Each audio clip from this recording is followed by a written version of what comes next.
nuestro pastor con nosotros, que el Señor lo use Hola. en gran manera.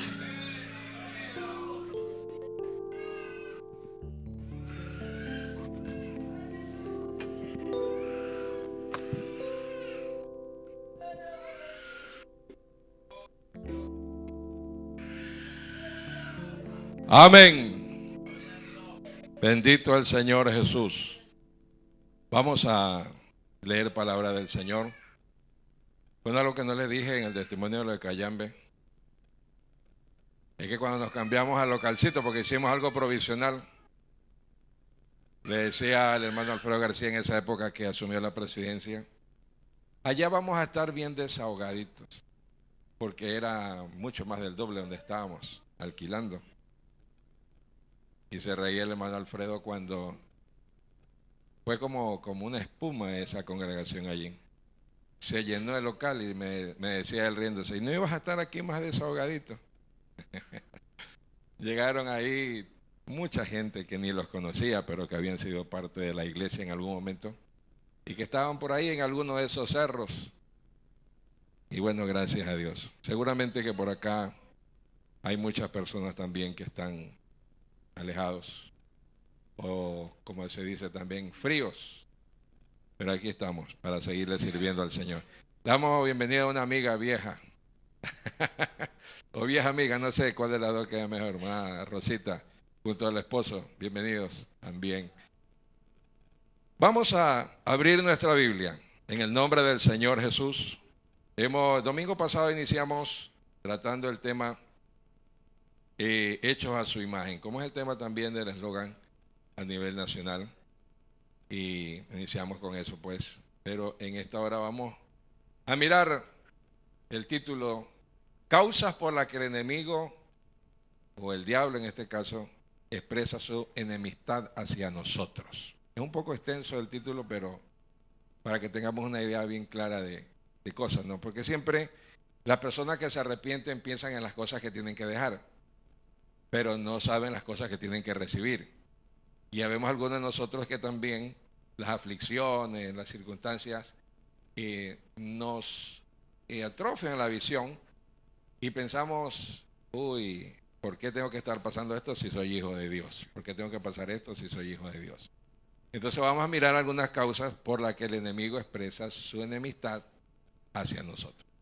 Vamos a mirar en la 2 Corintios capítulo 5, versos 17 y 18. Dos textos muy conocidos, pero aquí vamos a iniciar en el nombre del Señor Jesús. 2 Corintios capítulo 5, versos 17 y 18. Si hay algún otro amigo por ahí, le damos la bienvenida. Patricia, hermano, porque está de visita. ¿Qué están de visita por acá? O ya trajeron la carta pase. Vinieron con unos amigos. Unos amigos. Ustedes son los amigos. Bienvenidos, bienvenidos. Sí, 2 Corintios 5, 17 y 18. La Biblia dice: de modo que si alguno está en Cristo, nueva criatura es. Las cosas viejas pasaron, y aquí todas son hechas nuevas. Y todo esto proviene de Dios, quien nos reconcilió consigo mismo por Cristo y nos dio el ministerio de la reconciliación. Señor Jesús, gracias te damos por la palabra que hemos leído en esta mañana. Te ruego que a través de ella añadas bendición a nuestra vida, Señor Jesús. Utilices tu poderosa palabra en la vida de tu siervo para poder seguir declarando verdad en este día a oídos de los presentes, de los que están a través del Facebook. Que Dios utilice esta poderosa palabra y bendiga la vida de todos. En el nombre de Jesús. Amén. Amén. Gloria al Señor. Siéntense, tengan la bondad. Bendito el Señor. Bueno, resulta que el enemigo o Satanás, pero para no estarlo haciendo tantos enunciados, vamos a llamarle fulano. Cuando usted me diga el fulano, me oiga decir fulano, ya usted ya sabe a quién me estoy dirigiendo, ¿no? Para que diga, pues, hoy me dieron mucha importancia en ese lugar y bueno. Entonces, resulta que por muchos años o por pocos años, nosotros fuimos esclavos de él, fuimos esclavizados por él, fuimos hechos sus súbditos, nos quitó la libertad, el derecho a poder elegir, éramos esclavos, así que no teníamos ni voz ni voto con él. Y en esa condición nos hizo hacer cosas que no queríamos y ni pensábamos, que no estaban en nuestros planes, porque en la esclavitud a la que nos sometió él no teníamos elección. Con una naturaleza pecaminosa heredada desde Adán, no teníamos opción. Sin embargo, el día que Jesús se cruzó en nuestro camino, él mismo, que tampoco es que era nuestro amigo, no era nuestro amo el fulano, pero resulta que cuando Cristo se cruzó en nuestro camino e hizo el milagro que habla este versículo, nuevas criaturas, expresó de una forma con tal ferocidad su enemistad hacia nosotros. Porque resulta que como él está condenado y quiere entonces que todos vivan conforme a la condición de él y terminemos la vida, o hubiéramos terminado nuestra vida conforme a la condición de él, condenados. Y por ende, con un lugar ya destinado a donde ir, una morada también eterna, que era la condenación, y en el plan de Dios que tiene el infierno para los pecadores. Resulta que Cristo cambió nuestro caminar, el sentido en el que íbamos caminando, y nos colocó en un camino de retorno hacia Él. Se lo puede llamar la conversión. Nos volvimos en pos del Señor, y cada vez que nos acercamos más a Dios, nos alejamos más de lo que fuimos y de la condición en la que vivíamos. Por eso es tan importante este versículo dentro de la vida cristiana, de modo que si alguno está en Cristo, ¿verdad?, nueva criatura es. Señala que las cosas viejas pasaron, llegan a ser historia. Y como decíamos el domingo pasado, siempre hablamos de las cosas más suaves nomás, porque las más espesas, las más feitas, esas no las contamos. Y hablamos de los testimonios más suaves por ahí, menos significativos. Esto de nueva criatura nos lleva a otro punto, que es que fuimos hechos hijos de Dios. Ya. La nueva criatura, la esperanza de la nueva criatura, nos puso en otro sitial. Fuimos hechos. San Juan capítulo 1, dice el verso 11, a lo suyo vino, hablando de Israel, porque tenía que cumplir con ellos su promesa. Y los suyos no le recibieron. Verso 12, mas a todos los que le recibieron, a los que creen en su nombre, mire, les dio potestad, ¿cierto?, de ser hechos hijos de Dios, los cuales no son engendrados ni por voluntad de carne, ni por voluntad de varón, sino de Dios, por la voluntad de Dios. Entonces, aquí es donde las cosas se empiezan a poner difíciles, ¿no? Hace ya muchos años atrás empecé a corregir a los hermanos, sobre todo los predicadores, los evangelistas, que dicen: vea, arrepiéntase, amigo, que usted nunca más en la vida va a tener problemas. Eso no es verdad. Eso no es verdad. Porque si en esta vida hay alguien que tiene problemas, somos los cristianos, ¿verdad? Porque usted se empieza arrepintiendo y su familia lo empieza a desechar. Eso es de entrada. Porque el enemigo o el fulano usa el recurso para desanimarlo, para desorientarlo. Usa a sus seres más allegados, mamá, papá, hermanos, qué sé yo. Empiezan a ponerle mala cara, empiezan a aislarlo a usted. En otros casos lo despiden del trabajo. Y uno dice, bueno, y se supone que estoy con Dios ahora, ¿y por qué tiene que venirme todas estas tormentas? Es porque justamente alguien está interesado en que usted no se salve y se interesa en hacernos la vida cuadritos para que podamos desistir. Sin embargo, una de las primeras bendiciones que Dios empieza a darle al creyente, ¿verdad?, es hacerlo su hijo, ¿verdad? Porque en la calle encontramos niños, vemos niños por ahí y le damos una monedita. A veces me ha tocado no darles una monedita, comprar un pan y darles. Pero no pasa de allí. Pero si es su hijo, al pan lo acompaña con una tacita de chocolate, con un vasito de gaseosa, ¿sí o no? Porque es su hijo. Entonces, de igual manera Dios con sus hijos. Dice, si acaso te pide pan, le das una piedra, o te pide pescado y le das una serpiente. No, no es así, no es así con los hijos. Pues dice Dios, si habiendo hecho malas obras, Dios nos recompensó con cosas agradables. Primero, haciéndonos sus hijos. Por eso dice la Biblia, ahora somos hijos de Dios. Somos miembros de la familia de Dios. Somos considerados conciudadanos de los santos.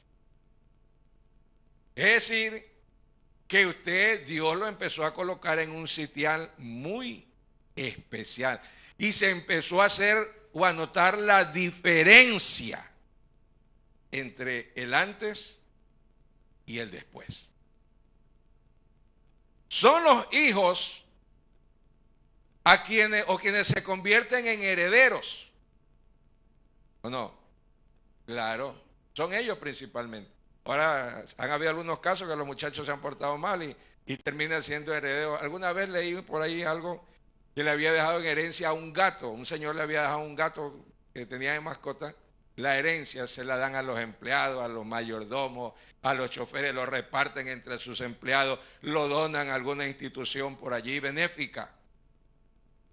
Pero preferencialmente son los hijos quienes se convierten en herederos. Capítulo 3 de Tito, mire usted, aquí Tito, o el apóstol Pablo le escribe a Tito, en el verso 5, nos salvó, no por obra de justicia que nosotros hubiéramos hecho, sino por su misericordia.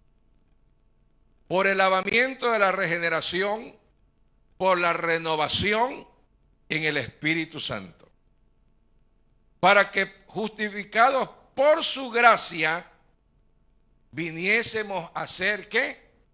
Herederos, conforme a la esperanza de la vida eterna. Bendito el nombre del Señor. En las cárceles las personas pierden su identidad y una cantidad de derechos y se los conoce por un número tal, pierden derechos. ¿Se imagina usted cómo ha de rabiar el fulano? ¿Cómo ha de rabiar el fulano? En que Dios a usted lo sacó de la cárcel, a nosotros nos sacó de la cárcel. Una persona que sale de la cárcel tiene manchado su récord y por ende fácilmente no encuentra trabajo porque dice, no, este tiene antecedentes. Pero ni una casa le quieren alquilar ahora si tiene antecedentes, ni una casa. Tal es el milagro que hace Dios, que nos sacó de la cárcel. Nos sacó de la cárcel. Nos lavó. Nos hizo sus hijos. Y nos puso en el testamento de Él. ¿Usted cree que no tiene razón el fulano de rabiarse contra nosotros? Dígame, ¿sí o no? ¿Ah? Claro, porque él puede pensar, estos no tienen derecho de nada. No teníamos derecho. A Dios le plació por su espontánea voluntad. Sigamos. Un tío mío alguna vez me dijo que me vio con la Biblia. Y ahora que andas con la Biblia bajo el brazo, ya te crees santo. Si yo conozco lo que tú eras tiempo pasado. ¿Cierto? Hay un cantante por ahí que dijo, ya lo pasado. Ah, ¿se acuerdan, no? Ya lo pasado, pasado. Así sucede con Dios, ¿verdad? Resulta que ese pasado empezó como Miqueas capítulo 7. Mire, empieza como una promesa. Proféticamente se lo prometió en Miqueas capítulo 7. Cuando yo entendí esto, yo me gozaba que es que Dios no improvisa. No improvisa. Él lo planeó todo. Verso 18. Es maravilloso esta porción que vamos a leer. Porque empieza diciendo el verso 18. ¿Qué Dios como tú que perdona la maldad? Vea usted. Y olvida el pecado, el remanente de su heredad. No retuvo para siempre su enojo. ¿Por qué? Se deleita en misericordia. El mayor deleite para Él es perdonar. Lo más placentero para Dios es perdonar al pecador. Lo más satisfactorio para Él es perdonar al pecador. Y el pecador se pone a pensar, pero si yo soy pecador, ¿será que Dios me puede perdonar? Pero si yo con todas las cosas que he hecho, ¿será que Dios me puede? Eso es lo que piensa el ser humano, porque uno califica sus acciones. Dios dice, yo me propondré perdonar y olvidar. ¿Cierto? Él volverá a tener misericordia de nosotros. Verso 19. Él volverá a tener misericordia de nosotros. Sepultará nuestras iniquidades y echará en lo profundo de la mar. ¿Cuántos? Todos. Entonces, cuando el Señor Jesús empieza a hablar del arrepentimiento, del bautismo, se volvía imposible. Es que parece increíble. Con sumergirlo en el agua, ya. No es con sumergirlo en el agua solamente. Es invocar el nombre. Es la invocación que se hace en nuestra vida. Es la fe que tenemos en la obra del Calvario. Lo que hemos llegado a creer de lo que sucedió en el Calvario. ¿Verdad? Donde Dios puso al Cordero para pagar el precio de rescate de la humanidad. Allí está el valor grande, extraordinario, la obra gloriosa. Y la obediencia de nosotros, la fe de nosotros a esa palabra.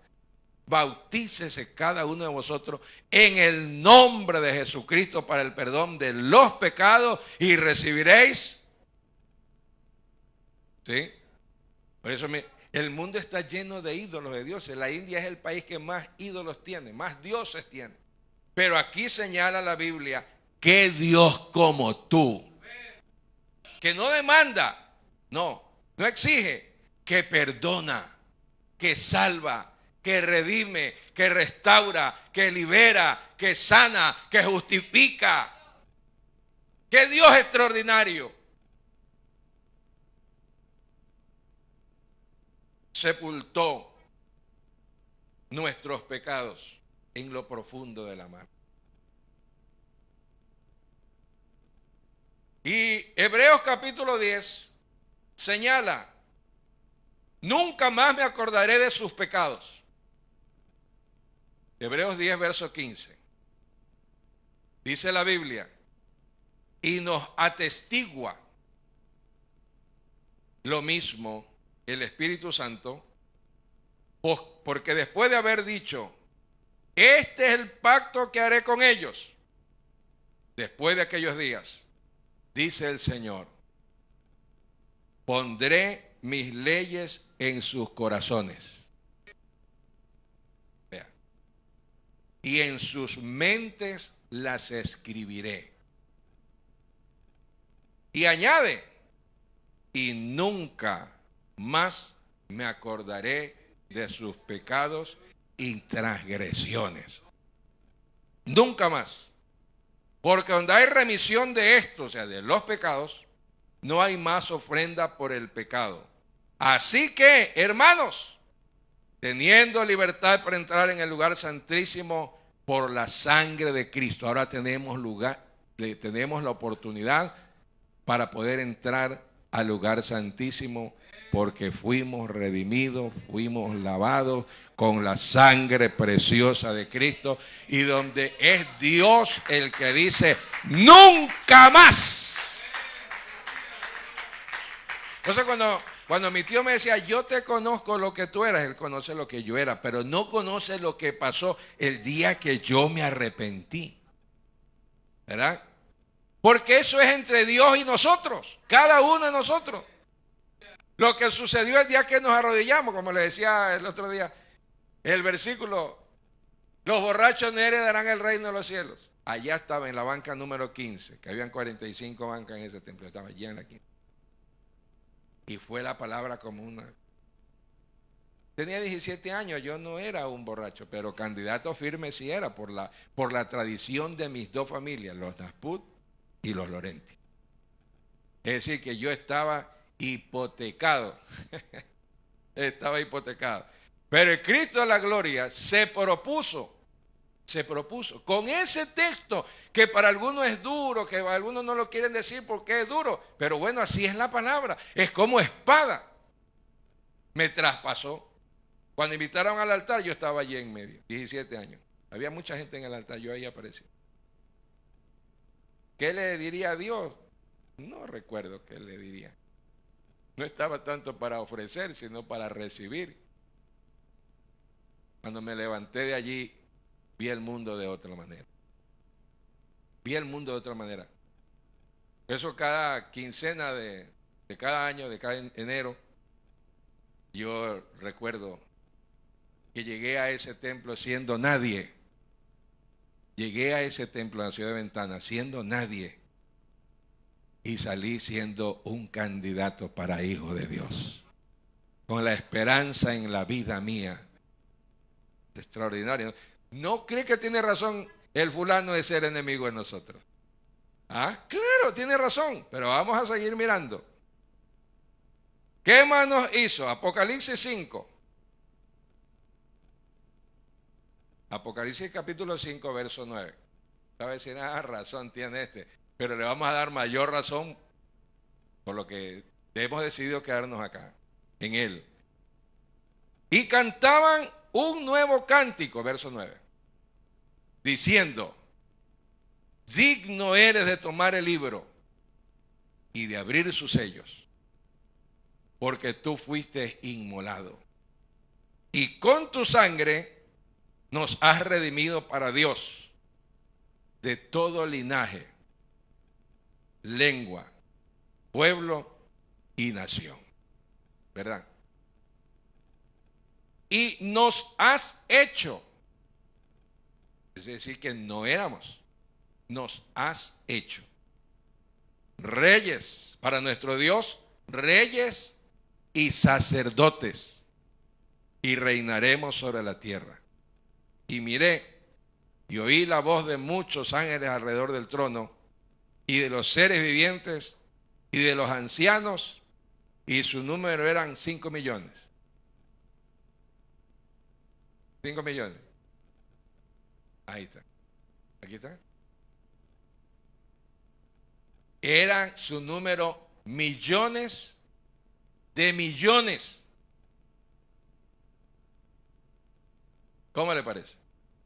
O sea que si usted mira el grupo aquí que estamos, hasta se puede desanimar. Yo vengo de militar una congregación que nos reuníamos 260, 280, 90, 240. Y me preguntan, ¿y cómo te sientes? Yo me siento bien.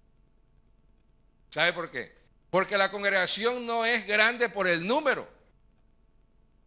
La congregación es grande por el Dios que tiene. La congregación es grande por el nombre del Dios que tenemos, que adoramos y que alabamos. Por ahí empieza siendo grande la congregación. Y me dice, ¿cómo se siente? No, pues yo me siento bien con, ese creo que habíamos 60 y tantos. Porque yo hice un culto yo solo. Y yo ya se había pasado un día de culto y no me paré ahí, no fui capaz de pararme ahí en el altar a hacer culto. Porque me da vergüenza que pasen por la calle y me vean a mí solo cantar. La primera vez. Y la segunda otra vez no había nadie. Y pasé así. Y aquí estaba cantando con mis ojos cerrados. No quería ver nada. No quería ver nada. Allá donde empezó a gestarse el hermano Eloy, porque allá nació, ya en ese pueblo. Al menos ahí vivía cuando yo lo encontré, lo conocí. Cuando estaba cantando el himno con mis ojos cerrados, oigo la voz de una niña que dice, abuelita, el pastor está solo haciendo culto. Y era una hermana, una abuelita que llegó con sus 2 nietas al culto. Bueno, ya cuando llegaron esos 3, ya se me alegró el alma mi hermano. ¿Ah? Pero allí estaba en la parte de afuera, Iglesia Evangélica Apostólica del Nombre de Jesús. Y Dios lo que necesitaba era un hombre en ese lugar que anuncie. Lo que Él necesitaba era alguien que testifique. Porque para hacer iglesia se necesita eso, gente que testifique. Para hacer iglesia, Cristo tuvo que venir del cielo a testificar al mundo que hay salvación, ¿verdad? E hizo el gran sacrificio, ejecutó el gran sacrificio, Él. Entonces nos hizo reyes y sacerdotes. Después de ser nadie. ¿No cree que tiene razón de jalarse los pelos el fulano? Decía ese poco de gente ahí que era nadie, que eran mis esbirros, mis esclavos, y ahora son hijos, ahora son herederos, ahora les perdonaron los pecados, ya Dios ni se acuerda de todas las fechorías que hicieron ese pilo que está allá. ¿Ah? Y ahora por último, reyes y sacerdotes. ¿Por qué tomo como ejemplo estas 2 funciones? Primero, los reyes tienen ropas muy caras y muy finas, lo mismo los sacerdotes, que los distinguen del resto del pueblo, del resto de la corte, del resto de los cortesanos, del pueblo en general, los distingue. Así es lo que ha hecho Dios, nos ha vestido de gracia, nos ha vestido de justicia, bendito sea su nombre, para distinguirnos, y es lo que tenemos que valorar nosotros. No ostentamos una corona, no ostentamos otra cosa, no, es lo que Él nos hizo, lo que nos vistió. Nos ha dado esa honra, esa distinción de en medio de todos. ¿Dónde nos colocó? Vean, Efesios capítulo 2, es maravilloso esta otra porción bíblica. Dice el verso 4 del capítulo 2. Pero Dios, que es rico en misericordia, por su gran amor con que nos amó, aun estando nosotros muertos en pecados, nos dio vida juntamente con Cristo. Entre paréntesis dice, por gracia soy salvo. Y juntamente con Él nos resucitó. Y asimismo, vea, nos hizo sentar en lugares celestiales con Cristo Jesús, para mostrar en los siglos venideros las abundantes riquezas de su gracia en su bondad para con nosotros en Cristo Jesús. Porque por gracia sois salvos por medio de la fe, y esto no es de vosotros, es un don, un regalo de Dios.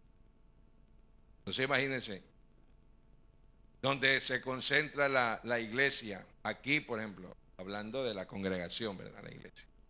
Aquí, ese sitio que usted tiene, se convierte en un lugar celestial, porque es la congregación de los santos, ¿verdad? Y decimos, Dios está aquí, sí, pero no es porque Él viva aquí. Aquí está es porque está su iglesia. Aquí estamos sus santos, está su congregado. Que la presencia de Él llena la tierra, sí, pero aquí exclusivamente es porque están sus amados, sus santos, su pueblo, el fruto del sacrificio de Él en el Calvario. Y dice que ese lugar que está es un lugar celestial, ¿verdad? ¿Cuánto quisiera el fulano tirarnos al piso nuevamente? ¿Cuánto quisiera el fulano llevarnos a los antiguos lugares que frecuentamos? ¿Cuánto quisiera él dar para vernos nuevamente postrados de regreso al lugar donde el Señor nos encontró? Pero resulta que los que valoramos el sitio que Él nos dio, como hijos, como familia, como herederos, es un sitio de mucha exclusividad. Vean, ¿cuándo nos va a llevar? Ya cuando en Monterrey estuvimos 5 años, ha haber sido el tercero o el cuarto año, tuvimos un culto misionero, pero impresionante. No, ya fue cuando inauguramos el templo. Sí. Eso llegó gente y la capilla estaba, pero no esperábamos mucha gente realmente. Porque era un sitio de campo y les daba miedo ir porque resulta que había una hacienda que le llamaban las Diabluras. El río se llamaba el Diablito. El pueblo, el Diablo.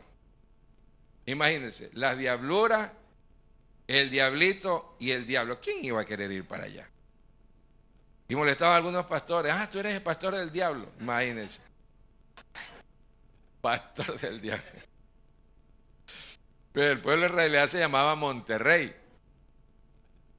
Y resulta que el sacristán de ahí, de esa comunidad, había visto el lugar y la fiesta, ¿no? El culto misionero. Y me encuentra un día que salía yo para irme a Santo Domingo y me aborda en el camino. Y me dice, oiga usted, ¿qué se propone? Porque cuando éramos que nos reuníamos 8 damas y cuando estaba full de varones habían 3. Eso era full. Y en algunas ocasiones eran 7, 8 damas y allá 0 colesterol. Y yo más de una vez dije, bueno, vamos a empezar el culto de damas Dorcas. Y hacía mi culto con las damas. Salimos a evangelizar y nos echaban la torta en la cara porque habían malos testimonios realmente allí. Y era como que nos tiraban la torta en la cara porque nos avergonzaron de las cosas que habían hecho. Allí nadie decía nada cuando éramos 11 que nos reuníamos por dominical. Nadie decía nada. Pero cuando ya nos reuníamos 100 y ese culto misionero estaba lleno el templo y más la calle, Entonces, el fulano, ¿qué pasó? Empezó a incomodar. Claro. Ya Dios había salvado a un muchacho que le habían metido un chuzo de eso de picar hielo, cuando vendían en Marqueta unos chuzos así. Lo habían metido por ahí. Tenía así la barriga grandotota, porque allá no había carro para salir donde ellos vivían. Y había tenido una hemorragia interna, entonces la barriga la tenía así grandota y en unas rancheras, de un camino de lastre, eso era una cosa pero terrible. Y me avisan, Héctor está allá, lo han apuñaleado, pastor. Y yo bajé de donde vivíamos, a donde parqueaban los carros, estacionaban unos minutos. ¿Y qué pasó, Héctor? Me hirieron, dice, anoche, pastor. Hijo, le digo, esto es peligroso, es peligroso. ¿Cuánto te hemos hablado de Dios y no has tomado la decisión? Ahí en el carro, prácticamente sentado con la espalda, porque estaba chorreado ahí en el asiento del carro. Recibió a Cristo como Salvador. Hay personas que necesitan o esperan llegar a un estado extremo para tomar una decisión de seguir a Cristo. Oré y se fue. A los 2 días me llega la noticia nuevamente. En esa época no había celular, pues no había allá ni siquiera había teléfono fijo, nada. Eran señales de humo nomás. Y me dicen, ya le dieron de alta a Héctor. ¿Qué pasó? No sabemos qué pasó. Cuando llegamos allá, supuestamente según el médico, la puñalada fue por en medio de los intestinos. No le tocó ni un intestino, no le tocó el hígado, no le tocó nada. Solo le sacaron un poquito de sangre que estaba por ahí coagulado. Y hace como 3 años, cuando aún estaba en la junta, fuimos allá a ese pueblo y me lo encontré a él. Le tocó la barriga y le digo, esta barriguita, ¿no? ¿Te acuerdas? Sí, me dice, pastor. Era haberme muerto, dice, pastor. Pero Dios tuvo misericordia. Salvó a él, salvó a otros. No. Entonces, la congregación mudó. Y razón ese señor tuvo que decir, ¿usted qué se propone con esa gente? ¿Usted cuáles son los planes con ellos? ¿Qué se propone? ¿Para dónde van? Y le digo, bueno, nosotros no vamos, nos llevan. Y yo no es que me propongo con ellos, nos llamaron. Y vamos es para el cielo. Cogió su camino y se fue. Cuando Edison Hidalgo fue pastor allá, un día me manda saludos. Se había arrepentido el sacristán, hermano. Dice, aquí había un negrito gordito que predicaba y ese le teníamos bronca a ese pastor, porque empezó a ganar gente y empezó a ganar gente. Y claro, ese pastor se llama Alberto Naspu. Llévemele saludo de parte del sacristán, dígale, porque él sabe quién es. Hoy en día una congregación muy numerosa en muchos lugares por allá se han abierto por la maravillosa obra de Dios. ¿Dios qué se propone? Con esos que perdonó, que salvó, con esos que hizo hijos, que los hizo herederos. ¿Qué se propone con nosotros? Vamos a mirar San Juan 17. Si me paso de las 12 unos minutos, me perdonan, sí. Por favor. Porque que tenemos 66 libros que tenemos que estudiar hoy día. Dice, yo les he dado tu palabra. Mira el proceso. Póngale cuidado, que es bonito esto. Yo les he dado tu palabra. San Juan 17. Y el mundo los aborreció. Hermano, no es porque tú eres evangélico, así, no, es porque eres hijo, eres heredero, eres lavado con la sangre, has sido justificado. Por eso es que el mundo te desprecia, porque no corremos conforme corre todo el mundo. Yo les he dado tu palabra, dice, el mundo los aborreció, porque no son del mundo. Aquí somos pasajeros, transeúntes. Como tampoco yo soy del mundo. No ruego que los quites del mundo, Así que cuando las cosas se pongan feas, no diga, Señor, ven, ya, ven rápido.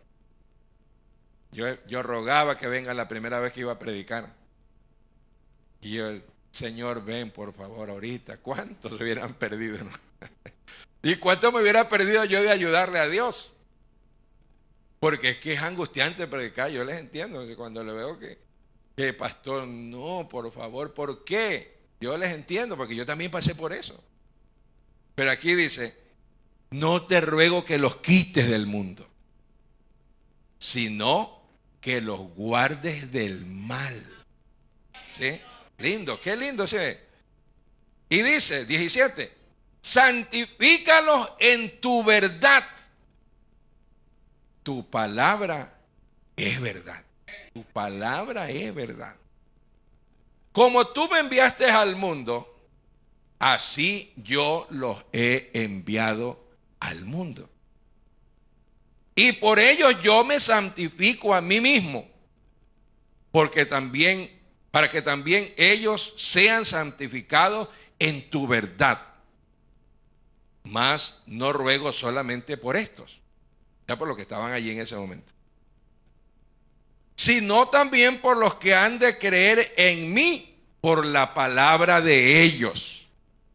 Esta oración fue una oración misionera que abarcaba a todo el mundo, no solamente por los que estaban allí pidos, sino hasta por los que han de creer en mí por la palabra de ellos.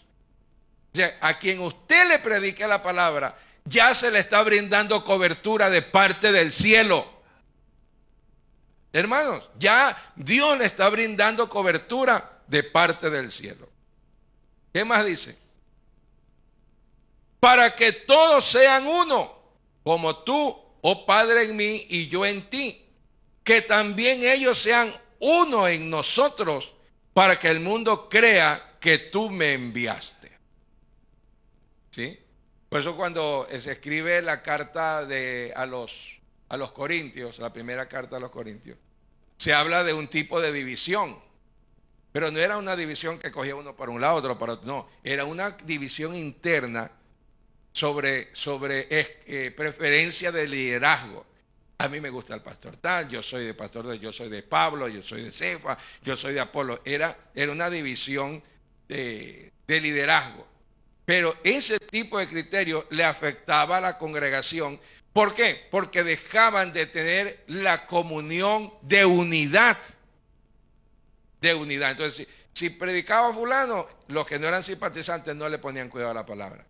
Pero aquí dice, la escritura indica de que uno de los principios importantes para el éxito de una congregación y de la iglesia ha sido la unidad, no solo doctrinal, sino de criterio, de planificación, de proyectos, todo eso. Para que sean uno. La gloria que me diste, yo les he dado, para que sean uno, así como nosotros somos uno. Yo en ellos, tú en mí, para que sean perfectos en unidad, para que el mundo conozca que tú me enviaste y que los has amado a ellos como también a mí me has amado. Padre, aquello que me has dado, quiero que donde yo estoy, también ellos estén conmigo, para que vean mi gloria que me has dado, porque me has amado desde antes de la fundación del mundo. Vea, ¿cuál es la esperanza que tiene la iglesia? Estar en el lugar que Cristo está y que podamos ver su gloria. ¿No cree que tiene razón el fulano de hacernos la vida cuadro y a veces querernos hacer renegar para que nos perdamos esa bendición? Entonces, como él está condenado, quiere llevarse a todo mundo. Pero de por medio está la extraordinaria obra de Dios que vino aquí a buscar y a salvar lo que se había perdido. Aleluya. Verso 25, Padre justo, El mundo no te ha conocido, pero yo te he conocido. Y estos han conocido que tú me enviaste. Y les he dado a conocer tu nombre. Y lo daré a conocer aún, para que el amor con que me has amado esté en ellos y yo en ellos. Hermanos, por eso cuando se habla del arrebatamiento de la iglesia, eso no es ni una promesa ni un acontecimiento sencillo. No. Ese será el inicio del final y el final del final. Dios inició en Cristo un proyecto en el corazón de Él, lo ejecutó en el Calvario. Y el día que venga por la iglesia, se cierra un capítulo. Se cierra un capítulo donde todos los salvados, los redimidos, los hijos, dice que los recibiremos a Él en el aire. Cuando iba a la mitad del océano Atlántico, cuando iba a Europa la primera vez, veía en la pantallita de ahí del asiento mío, estaba a la mitad del charco, a la mitad del océano. Y yo decía, si esta cuestión se cae aquí, ¿será que Cristo me encuentra en esa profundidad por ahí? Al compañero, oye, si esta cuestión se cae aquí, ¿a dónde cree que caemos nosotros ahí en medio de ese mar, hermano? Pero ya la Biblia lo anticipa, que el mar entregará a sus muertos. A otros los cremaron, no en crematorio, los hacían hogueras y allí los quemaban. Ceniza. A otros los descuartizaban, los aserraban. Bueno, de todas las formas humanamente que se crearon, torturaron a los santos, los hermanos, durante muchas épocas. Algunos los colocaron en fosas comunes, qué sé yo. Pero el día que venga el Señor Jesús y Él llame a sus santos, hermano, ninguna de las formas en las que trataron de desaparecer a la iglesia funcionará, porque la Biblia dice que a la voz de Él los muertos en Cristo resucitarán primero.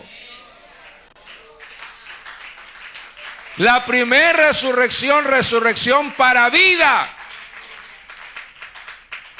Para vida. O sea que el fulano obra, él briga por allí, hace lo posible para que la gente muera, pero que muera sin Cristo. Que nos alejemos, que nos apartamos, que hagamos lo que sea, pero sacarnos del camino. Porque sabe muy bien que el premio a la fidelidad, más que a la obediencia, a la fidelidad, porque la obediencia era a la ley, la fidelidad es al amor. No hay ley que a mí me obligue a llamarla. La amo porque yo siento amarla. Aun cuando no conocía las cosas negativas de ella, porque cuando uno está enamorado, la parte negativa uno no la presenta. Y ella me quiso a mí sin conocerme a mí, mi parte negativa también. Pero nos amamos. Y cuando hemos descubierto nuestras cosas negativas, seguimos. Al menos yo, no sé usted. Es que me dice, no sé vivir sin ti. ¿Sí o no? Es que todos tenemos defectos. Y yo accedí a la ley nos autorizó a vivir. La ley nos autorizó a vivir. Bendito el Señor. Pero yo fui el que elegí vivir con ella. Aceptar vivir con ella. Claro que si me quiero separar, la ley también me demanda, ¿no? Claro. Pero miren, a Dios nadie lo obligó a hacer lo que Él hizo. Fue el amor hacia su creación. Lo más valioso de la creación fuimos nosotros, los seres humanos. Por eso, la muerte del Calvario es el acto sacrificial más horrendo, más tortuoso, donde se expresó el odio más grande hacia el hombre, todavía sigue siendo la muerte más tortuosa. Y él la experimentó. En la oración que hizo en el Getsemaní, sintiendo el terror de la muerte humanamente, dijo: pase de mí esta copa. Pero luego dijo: no sea como yo quiero. ¿Sabe por qué? Porque él en su conocimiento vio esta congregación, vio este pueblo, en su conocimiento. Vio la Central Guayaquil, vio el Guasmo, vio todo en todas partes del mundo. El fruto de lo que produciría su sacrificio, el fruto de lo que produciría su humillación, el fruto de lo que produciría su quebranto. Y fue donde dijo: no sea como yo quiero, sino tu voluntad. Alabanza al Señor. Entonces, así como Él sufrió, nosotros hemos sufrido, hemos padecido. Entonces Él también quiere compartir su gloria con nosotros. Él a los muertos los resucitará, a los vivos los transformará en un cuerpo espiritual para recibir al Señor, y así estaremos siempre con Él. ¿Verdad? Entonces, vamos a leer un texto más. Un texto más. Ahí le dejamos, esta historia continuará. Más que vencedores. Vea. Todo está planeado. Es que para la iglesia Dios proveyó todo. Lo que nosotros necesitamos es leer, oír y creer. Nada más. Nada más. Vea, dice Romanos 8. Verso 28. Esto es extraordinario también. Y sabemos, verso 28, que a los que aman a Dios,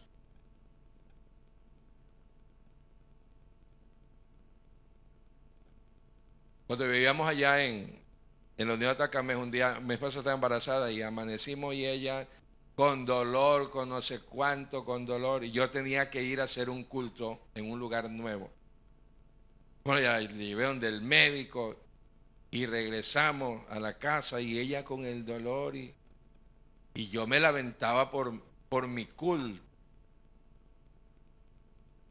A la final pasó el carro, porque tenía que irme en ese carro para poder alcanzar al otro que venía de Esmeralda y poder irme al sitio que tenía que ir, y de ahí caminar como 5 horas a pie. Pasó el carro y justo ahora se enferma, justo hoy, Dios. Y allá esa gente esperándome, era un campo, hermano, un lugar nuevo. Ya se habían arrepentido 2 guitarristas, uno que tocaba la maraca, que ese era el conjunto de ese recinto por allá. Se había arrepentido ya el papá de toditos los bebedores de por allá, apellido Garzón. Y se habían arrepentido un poco de gente. Entonces yo tenía que ir a ese culto. Y no pude porque la señora se enfermó. Y yo pasé mal ese día ahí, pero era por la falta que se cometía, ¿no? Van a pensar que el pastor es mentiroso, un montón de cosas. Por la tarde se recuperó la señora y se recuperó. Y yo decía: ¿será que no quiso que yo vaya y se enfermó de por gusto? Miércoles. Eso fue miércoles. El día jueves arranqué de mañanita. Amanecí bien. Me fui. Y llegué a la casa del hermano Pablo Sabando. Y ellos, cuando saludé, se asustaron de ver, se sorprendieron, digamos. Pastor, y se vino hoy día, sí. Qué bueno que no vino ayer, pastor. ¿Qué pasó? Yo ayer salí a recibirlo, pastor. Salí a encontrarlo en el camino. Y estaba un grupo de personas esperándolo en el puente porque querían que usted viniera, lo hacían picadillo y lo tiraban al agua, le iban a matar.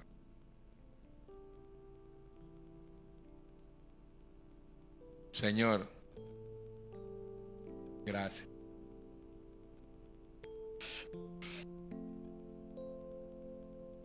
Gracias. Ahí no habían los likes en esa época, ahora sí no.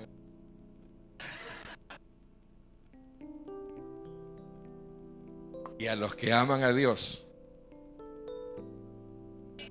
hermano, no se da el viaje, no te preocupes.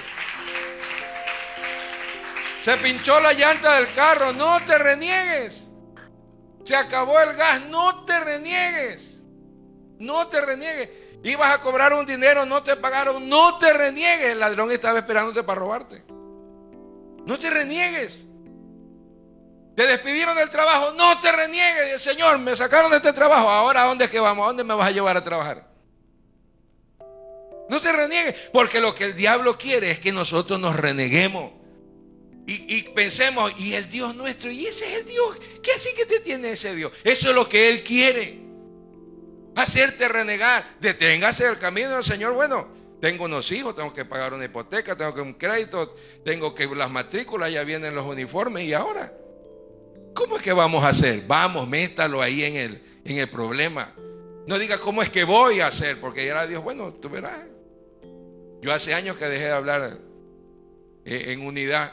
Yo hablo en plural con Él. ¿Cómo es que vamos a hacer? Por eso que le pregunté hace 3 años atrás. ¿Y ahora para dónde es que arrancamos? ¿Para dónde arrancamos? La Aurora. No puede ser. Hable serio. ¿Ah? Vean, los que aman a Dios, y a los que aman a Dios todas las cosas les ayudan a bien. Esto es, a los que conforme a su propósito son llamados. Porque a los que antes conoció también predestinó para que fuesen hechos conforme a la imagen de su Hijo, para que Él sea el primogénito entre muchos hermanos. A los que predestinó, a estos llamó. A los que llamó, justificó. A los que justificó, a estos glorificó. ¿Qué pues diremos a esto? Si Dios es por nosotros, ¿quién contra nosotros? ¿Quién contra nosotros? Aleluya. Dice, el que no escatimonia a su propio Hijo, sino que lo entregó por todos nosotros. Pregunta, ¿cómo no nos hará también con Él todas las cosas? ¿Quién acusará a los escogidos de Dios? Si Dios es el que justifica. Lo que decía mi tío, yo te conozco a ti. Él conoce lo que yo era, pero nunca conoció lo que Dios hizo acá. ¿Ah? ¿Quién es el que condenará? Cristo es el que murió. Él, además, es el que resucitó. El que está sentado a la diestra de Dios. El que intercede por nosotros. ¿Quién nos separará del amor de Cristo? Pregunta, tribulación, angustia, persecución, hambre, peligro, desnudez o espada. Si usted le da cuenta, le pone cuidado a toda esta secuencia, se la repito. Tribulación, cosa externa. Angustia, cosa externa. Persecución, externa. Hambre, bueno, en lo físico, pero se produce en lo externo. Desnudez por las calamidades. Peligro o espada. Todo es externo. Si todo es externo, ¿por qué todo es externo? Porque dentro de la vida nuestra hay una obra gloriosa, hay una vida nueva, hay un Dios todopoderoso acá dentro en nuestra vida. O sea que todo lo externo es amenazante nada más, porque la convicción está dentro de nosotros. Por eso dice, por lo cual estoy seguro de que ni la muerte, ni la vida, porque las dos cosas son peligrosas. ¿Qué más? Ni ángeles, ni principados, ni potestades, todo esto es influencia demoníaca, estas dos. Ni lo presente, ni lo porvenir, ni lo alto, ni lo profundo, ni ninguna cosa creada nos podrá separar del amor de Dios que es en Cristo Jesús, Señor nuestro. A su nombre sea la gloria. Aleluya. Más que vencedores. O sea que desde antes que usted inicie su vida cristiana, ya está garantizada el éxito, está garantizado el éxito. Desde antes que inicie usted su vida cristiana, ya Dios garantizó el éxito. Aleluya. Este sí es el final, de verdad que les digo. Vea, es que no nos podemos ir sin cerrar esto. Así que son 66 libros. Hermanos, después de ser una vida donde habitaba cualquier tipo de espíritu malo, cualquier cosa, que Dios nos haya hecho templo donde more Él, es lo que el fulano no acepta. Porque esto es como para concluir. Todas las religiones del mundo tienen una ciudad y tienen un templo, un lugar de referencia. Hasta Israel lo tenía, Jerusalén y el templo. Fue cuando Salomón dedicó el templo, dijo: si tu pueblo fuera llevado a cualquier parte del mundo y de allá se arrepintieran y volvieran su rostro hacia este lugar, tú, donde ellos estén, tú los oirás. ¿Verdad? Entonces tenían un templo como referencia. Y miren lo maravilloso que es Dios. Para darle la oportunidad a los gentiles, les quitó el templo a los judíos. Se los retiró. Porque Él tenía planeado hacer su propio templo. Nuestra vida. Así que en esta tarde ya, aquí vemos una cantidad considerable de templos donde Dios los ha llenado de su presencia. Donde Él es glorificado. Por eso nosotros necesitamos vivir una vida acorde a lo que somos, reyes y sacerdotes. Acorde a lo que nos vistieron, de acuerdo al lugar donde nos ha colocado, acorde al sitio que nos ha llevado, acorde a la obra que Él ha hecho en nuestra vida, y termina diciendo: somos templo. Si alguno destruye el templo, Dios lo destruirá a él. ¿Ah? Somos templos donde mora el Espíritu Santo. ¿Usted cree que el fulano ese no se reniega, se arranca los cabellos, se tira al piso como muchacho malcriado a llorar y a renegar por todo lo bueno que Dios ha hecho en nosotros, no habiéndolo merecido, pero en su infinita bondad nos dio la oportunidad extraordinaria de hacernos nueva criatura para que todo el bien de Él llegue a nuestra vida?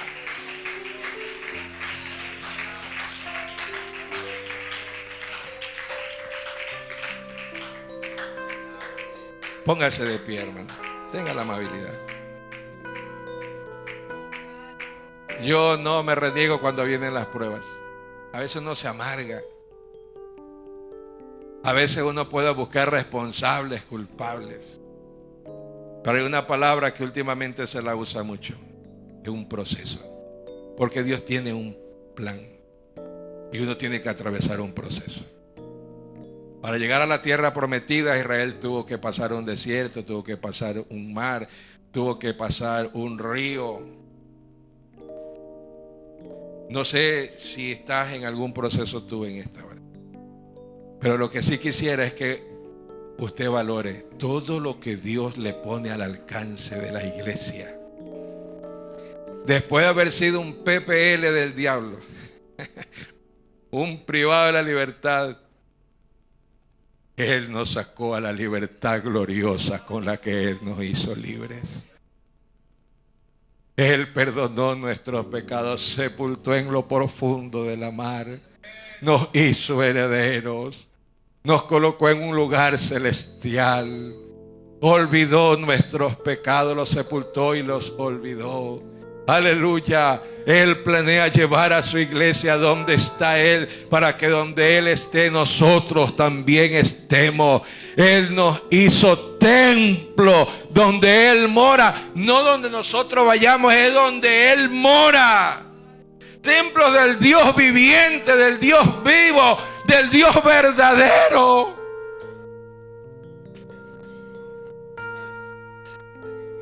No es cosa extraña que vengan las pruebas. No es cosa extraña, hermano. No. No es cosa extraña las dificultades en esta vida presente. aleluya, lo que hoy con este mensaje tratamos de que tú levantes tu mirada, tu cabeza y tu mirada al cielo y podamos aprender o recordar lo bueno que Él ha hecho en nuestra vida. Decir, bueno, tantas cosas buenas que Dios ha hecho, y al lugar donde nos llevará, que todas las cosas, las persecuciones y las adversidades en ellas, Dios nos ha hecho más que vencedores. Esto no es motivación, es un conocimiento de la verdad gloriosa de Dios en nuestra vida.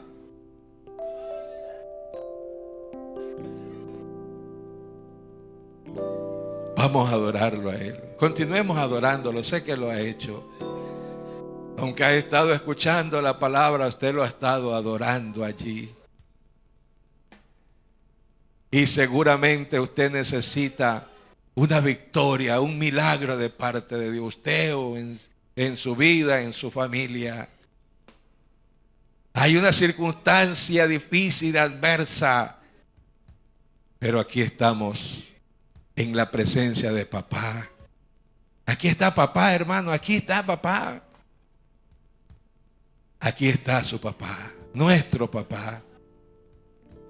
El que tiene la primera y la última palabra. El que venció la muerte, venció el infierno, venció las potestades y resucitó con poder y grande gloria. Aquí está Él. No hay miedo para retroceder. No hay miedo, hermano, para retroceder. No hay motivo para hacerlo. Aquí está el campeón del Gólgota, el que enfrentó la muerte y todas las adversidades y salió más que vencedor, salió triunfante. Señor, aquí estamos, la congregación de la Aurora, en la presencia tuya, en la cual hay plenitud de gozo y hay delicias a tu diestra para siempre. Aquí estamos gozándonos delante de usted, Señor amado. En tu palabra nos gozamos, nos regocijamos. Aleluya.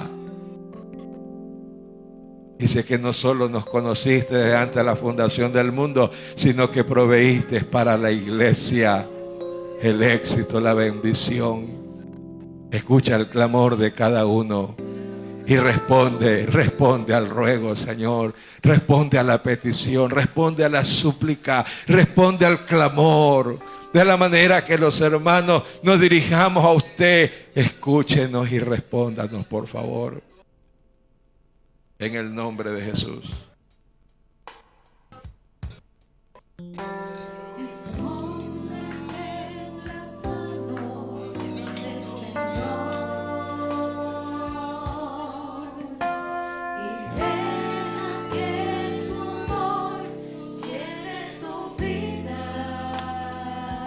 Aleluya.